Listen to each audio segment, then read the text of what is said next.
Hello, everybody. Well, first of all, I would like to thank the organizers to give me the opportunity to participate. And it is my pleasure to introduce the next speaker, Ms. Alexandra Radenovic. She's a professor in the École Polytechnique Fédérale de Lausanne and the head of the Laboratory of Nanoscale Biology, in which they do single molecule biophysics. Professor Radenovic received her PhD in biophysics in the University of Lausanne in 2003, and the Master in Science in Physics by the University of Zagreb in 2000. In 2010, she received the ERC starting grant and an NSNF backup scheme consolidator grant in 2015. She was the recipient of the SICM-X Materials Challenge Award in 2016. And in 2020, she received as well the advanced ERC. In her laboratory, she develops techniques and methodologies based on optical imaging, biosensing, and single molecule manipulation with the aim to monitor the behavior of individual biological molecules and complexes in vitro and in live cells. Well, Alexandra. Hello, I hope you can hear me and see my slides. Yes. And I would like to thank you for organizing this webinar, and also to Jörg Beversdorf for giving a nice introduction in a localization type of a microscopy.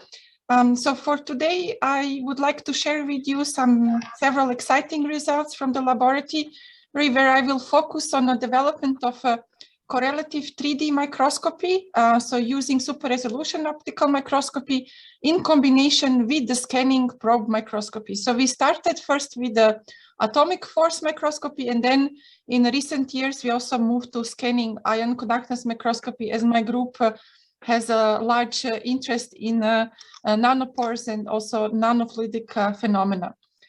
So I think I don't need to argue that imaging across the different biological landscapes is very important, and with the different techniques we can access these different scales. So with light microscopy we have been able to appear in a single cells, but before the development of super resolution microscopy, looking at the proteins or smaller features was very difficult.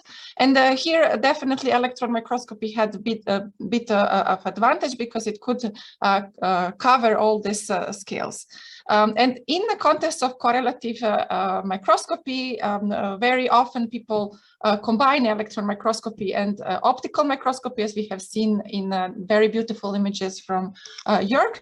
But as I mentioned, for today, I will talk a little bit more about another type of microscopy, which relies on scanning probe techniques. And scanning probe techniques also cross different length scales, and they're therefore also interesting for imaging of biological samples at different length scales.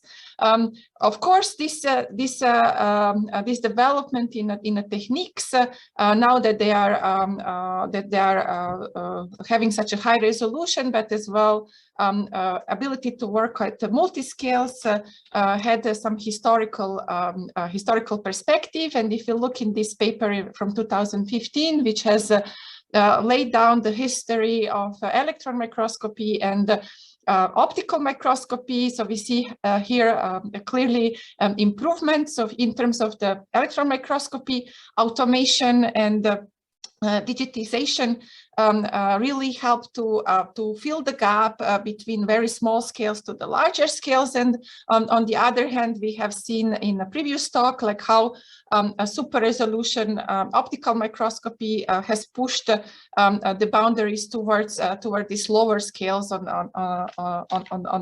this front here. So now these two techniques are also like matching, having a matching scales, and can be used and are very often combined together. And as I already mentioned, for us, we are mostly interested in correlative approaches of optical microscopy with scanning probe type of microscopy. So for today, I will tell you like how we correlate images, what type of super resolution modalities we use, and what has enabled us to look at also in a 3D for long-term imaging. So these new probes, self-blinking dyes that have been introduced by our collaborators, and I will also detail our results on correlative atomic force microscopy imaging and scanning ion conductance microscopy imaging. So just to little bit compare the scale. So if you look at the microtubules, so the prototypical model sample that one uses, so we have this a size of 25 nanometers, and with the atomic force microscope, since we use a tip in different modes, either tapping or the contact mode or intermittent mode or pico-force mode, we can map its volumes and really obtain a true size.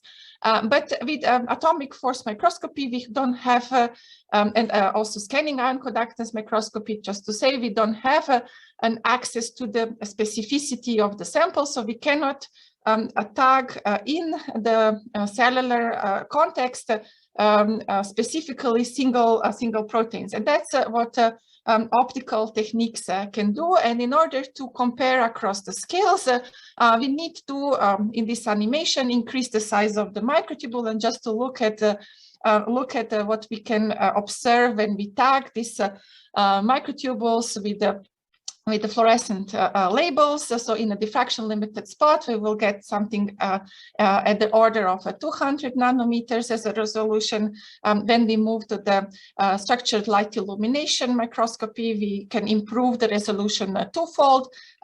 STED variant this version of typical version of the STED gives us a resolution of the 50 nanometer. We have seen this year a nice improvement also of the STED that has been pushed even further. But localization microscopy falls in the range of 10 to the 20 nanometers, and also with the paint, this can be pushed even further.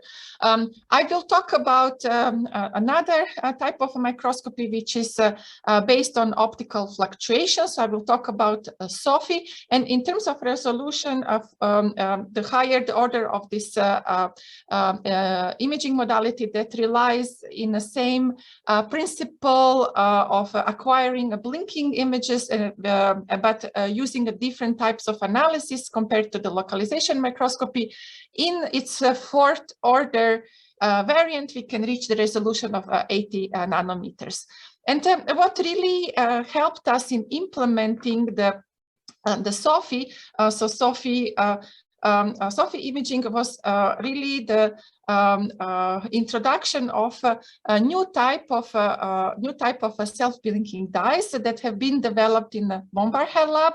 So they developed a nice far-red fluorogenic tetrazine dyes known as HD dyes. So these are self-blinking dyes that allow labeling of intra and extracellular targets, and they have since these dyes have a minimal bleaching, and they are also presenting this self-blinking behavior. They allow us to really push further the processing of a SOFI and increase resolution manifold. So we can do the analysis up to fifth or sixth order SOFI using this approach. So in the movie here, we see a live cell imaging of the actin labeled with one of these self-blinking tetrazine probe, and in the slice in the Z direction, we see a temporal evolution of this dye over a period of 15 minutes. I think so this chymograph is taken at this position, and I think one can appreciate really minimal bleaching of such dyes. So coming back to the principle of SOFI, which stands for super resolution optical fluctuation imaging. So as I already mentioned, so the one needs to label a sample with the dye and acquire movies, similarly as in localization microscopy. But where we differ is in a part of post-processing. So post-processing method here relies on the calculation of super resolved images from the recorded series of images, and is based on the temporal correlations of independently fluctuating fluorescent emitters. And instead of relying on the fitting of a sparsely blinking emitters, such as we do in the localization microscopy, here improvement in resolution is achieved through the statistical analysis of the fluorescence fluctuations. So here we calculate and compute spatiotemporal cross-cumulants, and the order of this cross-cumulant, the higher the order, the better resolution we will have, and we will see how resolution improvement scales with the order of this cumulant. So this will be evident from the images and also from the calculation. So in order to perform such analysis, we need to have several requirements met. So we have to have fluctuations that originate from the true visibly distinct states, and the fluctuations should be stochastic and independent. And of course, for any super resolution imaging, we need to have we need to fulfill the Nyquist criterion. So coming back to the analysis of the images, so and seeing how this cross-cumulant higher order SOFI improves the resolution, which scales with the square root of order of the cross-cumulant analysis that we perform. I think it's apparent on this series of images where we start from the average image and we show the second order SOFI and the fourth order SOFI imaging. So coming to the even a higher order, such as a fifth order shown in this image, we can also run quantitative estimate of from the image that we have, based on a technique that was also developed in the lab, where we can use a single image in order to calculate its resolution, even if it's a super resolution image. We see that experimentally obtained resolution improvements really are close to the one that are expected theoretically. So with these dyes and image processing analysis, we are really close to the theoretical resolution improvement that one would expect from the SOFI calculations.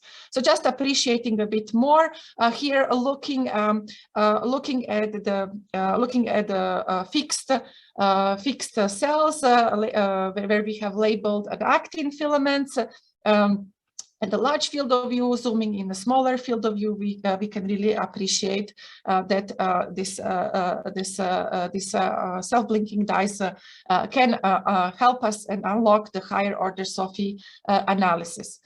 So that this is not the case only for a single type of the self-blinking dye, but we can also apply it to the in a different channel here, labeling the microtubules.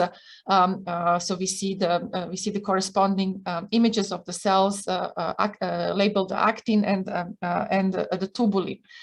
So having ability to reach also high signal to noise ratios with these dyes open the doors for us to also go to the 3D. And for this, we have used the platform developed by the talented student in the lab, Adriana Deșlu, who implemented in our microscope this this prism that splits in the same time. We can acquire 8 planes of the 8 planes, and we split images on the two cameras. Of course, this comes with the expense that we are reducing the field of view in our microscope. But what I wanted to show in this slide is that we have on this same platform really different modes, so we can operate our microscope in localization type or SOFI type modality. We can also do quantitative phase imaging in a 3D, and also structured light illumination in a 3D. And as I already mentioned, at the heart of the microscope lies this prism that which design allows us to separate the imaging planes up to 8 planes, and the design of the prism allows us to look at the distances between the planes that vary between 300 and 700 nanometers. Different designs of the prism, so if one is interested to look at the deeper in the sample, so one can customly design a different type of the prism and increase or decrease this interplane distances. So looking now at the performance of the quantitative phase in comparison to the SOFI, so we can now do that in a 3D, and just to look at the raw images of labeled active here tubulin filaments in these 8 planes. These are the movies that one can take simultaneously on these 8 planes. And similarly, as I explained, that cross-cumulant analysis can operate in XY dimension. It can operate between the axial pixels, and the higher the order of the SOFI cumulant analysis, we add more of the virtual planes. And here is given example for 4th order SOFI calculations. So here, of course, we have 8 real planes and the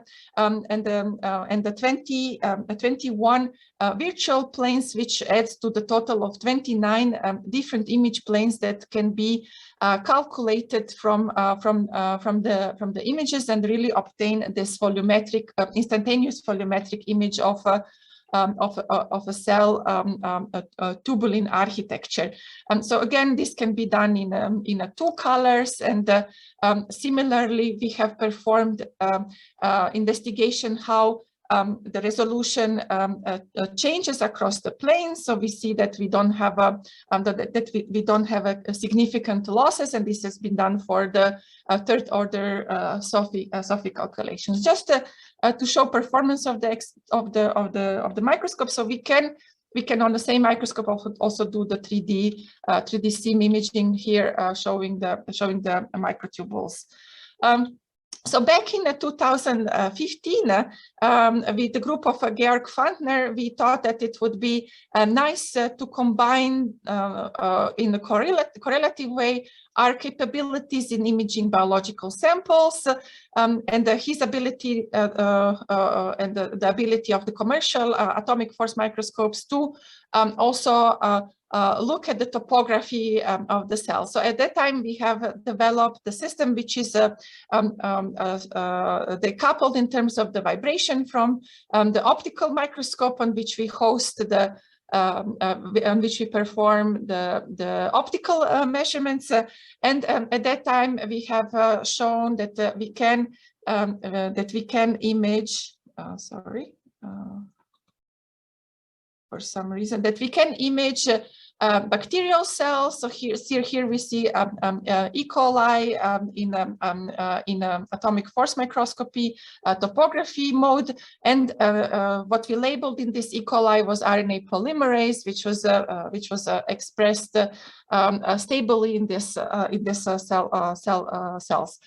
We could do as well mammalian cells, here again showing the topography of a fixed mammalian cell, and here we use the palm modality to label paxillin focal adhesion filaments. So in order to show our limited live cell capability, so using a palm strategy, so note that here on this image, of course, we have a much larger field of view for a temporal investigation when we operate in a palm modality compared to the AFM. So although termed the high speed, it's still like this high speed comes at expense as well of a little bit limited field of view compared to the optical imaging. But what we have seen in these movies is that, let's say, we are using the atomic force microscope, even in a tapping mode with the pico forces, we are still tapping on the cells. And we wanted to do something that would be truly non-invasive, and that would the method that would allow us to also probe for a really long time non-invasively samples. And having built on our expertise in the nanofluidics and Georg's expertise in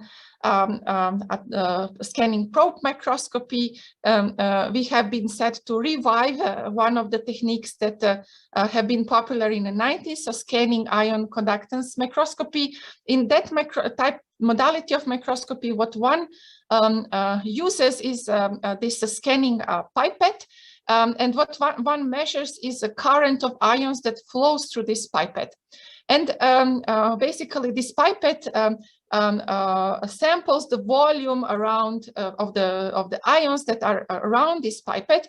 And if the set point is set in a way that even the very small change, so when one approaches to the surface or to the cell, we can operate in a mode that the cells are never touched. So really becoming very, very sensitive. And already in the 90s, the technique had a very high axial resolution, because this axial resolution is defined by the capability of our nanopositioning stages. But lateral resolution was always affixed to the opening of the pipette, and this we can really appreciate in this paper, which compares the resolution of atomic force microscope tips and the scanning ion conductance microscopy tips. And what we see here, indeed, that a resolution of the scanning ion conductance microscopy tips will be defined by the 3 radii of these tips. And until the moment when my laboratory has developed a method to shrink these tips below tens of nanometers, the resolution of this technique was still quite poor, and maybe therefore not so popular among biologists. So what we did back in 2013 in the context of using these capillaries for biosensing, so we wanted to have a method that will make these openings much smaller. And what we do is we place the capillaries under electron microscopy radiation.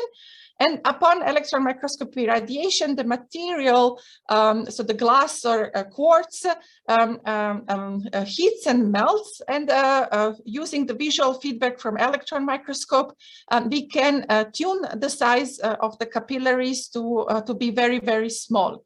And what one sees as here is the starting size of the capillary in XY, and here in a Z direction.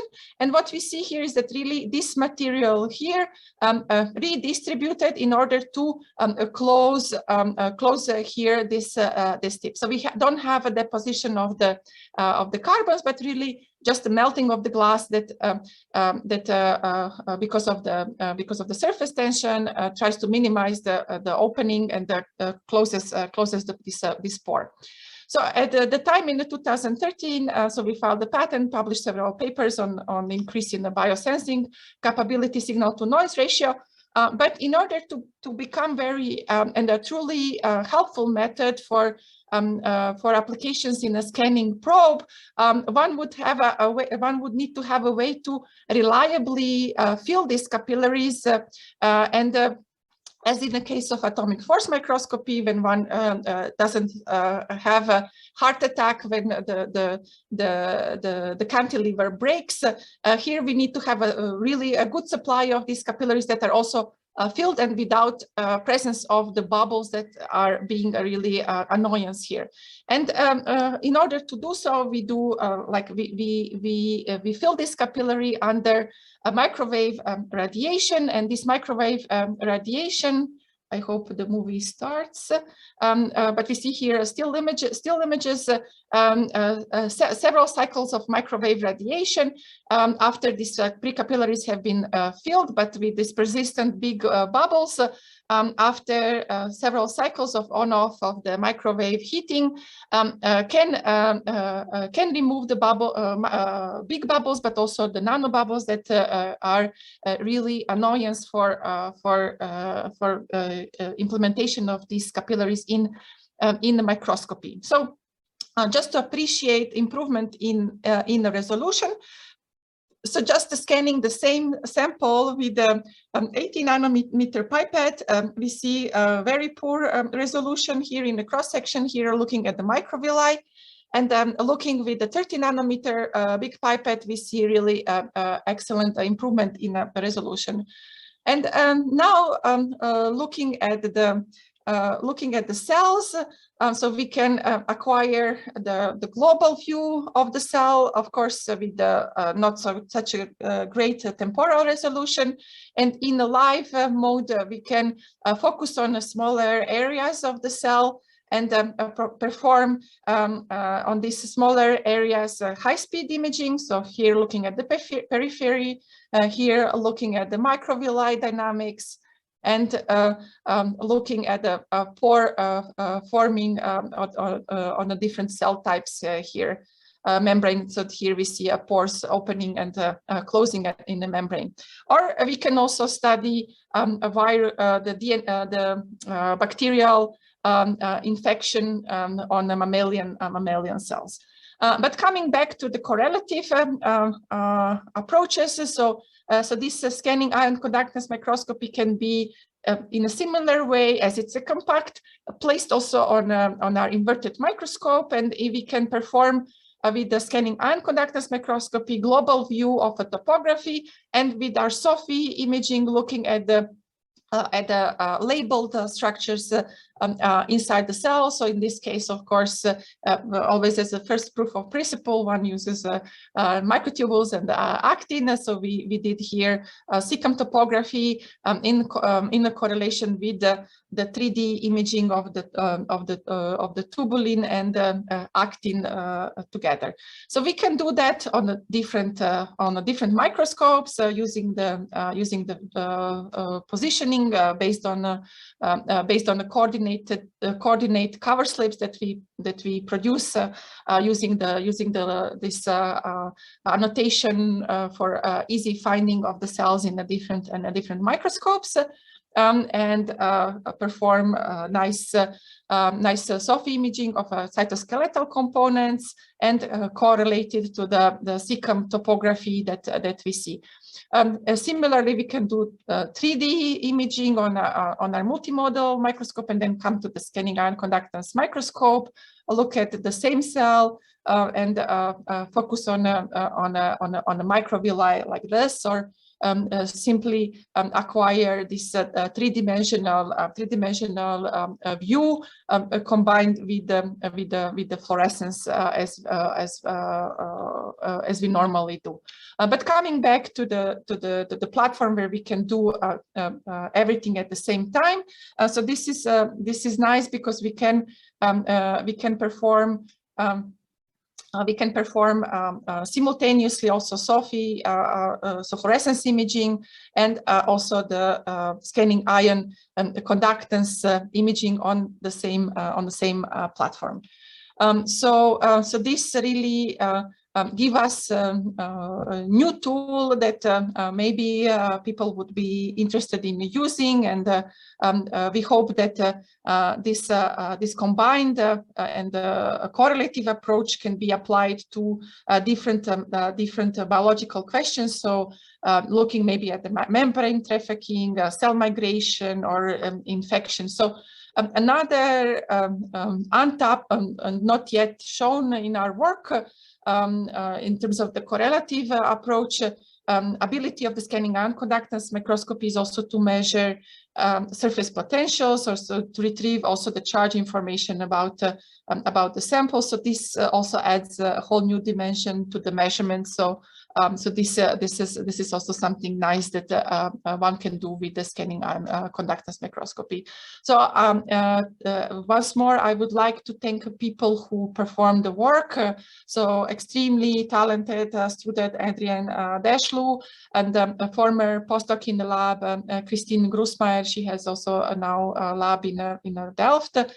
Students who did the scanning ion conductance microscopy and the SOFI measurements is Vytautas Navikas and Samuel Leitao, and of course to our collaborator, Professor Georg Fandner. And yeah, thank you for your attention. Thank you, Alexandra. Very nice presentation, impressive techniques. Again, we have the